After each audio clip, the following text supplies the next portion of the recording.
بسم اللہ الرحمن الرحیم۔ ابو الحارث امام حسین علیہ السلام کا شعر۔ مدینہ میں امام حسین نے ایک شیر پار رکھا تھا جس کا نام ابو الحارث رکھا تھا۔ مدینہ کے لوگ اس شیر سے ڈرنے لگے۔ مدینہ کے لوگوں نے کہا، یہ شیر اب خون خوار ہو گیا ہے، ہمیں اس سے ڈر لگتا ہے، آپ اسے آزاد کر دیں۔ اب امام حسین علیہ السلام ابو حارث کے قریب آئے اور فرمایا، اے ابو الحارث، میں تمہیں آزاد کرتا ہوں، تم ملک عراق چلے جاؤ، وہاں ایک نینوا نام کا جنگل ہے، اس جنگل کا بادشاہ جو شیر تھا وہ مر گیا ہے، تم اس جنگل کی بادشاہی کرو،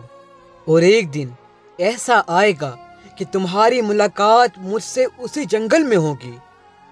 مولا حسین کی شہادت کے بعد آپ کی لاش کو گھوڑوں سے پامال کیا گیا۔ حاکم وقت کا حکم پسرے سعد کے پاس یہی تھا کہ جتنا بھی ظلم ہو سکے امام حسین پر کیا جائے،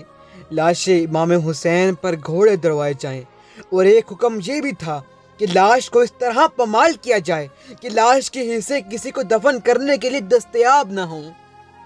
انہوں نے گھوڑے دروائے اور آپ کی لاش کو پامال کیا، لیکن جب خیمے جلنے کے بعد یہ شور ہوا کہ آپ کی لاش کو دوبارہ اس طرح پامال کیا جائے گا کہ لاش کو پہرا پہرا کر دیا جائے گا، تو جناب فضہ نے جناب زینب سے فرمایا کہ میں نے واقعہ کربلا اپنی شہزادی فاطمہ زہرا سے سنا تھا، اور میں نے رسول خدا سے سنا تھا، اور مولا علی سے سنا تھا۔ جناب فضہ نے شہزادی زینب سے فرمایا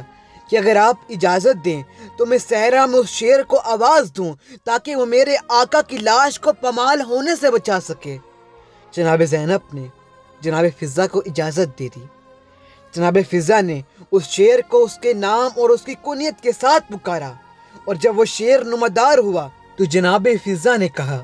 کہ فاطمہ کا نور عین اس بن میں 3 دن کا بھوکا پیاسا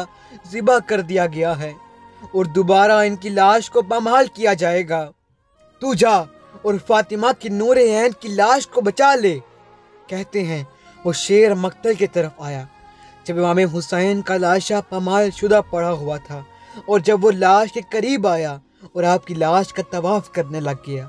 ایسا لگتا تھا کہ امام پر صدقے ہو رہا ہے، اور اس کے بعد ایسی آوازیں نکالتا تھا کہ جیسے کوئی دور جنگل میں کوئی فریاد کرتا ہے،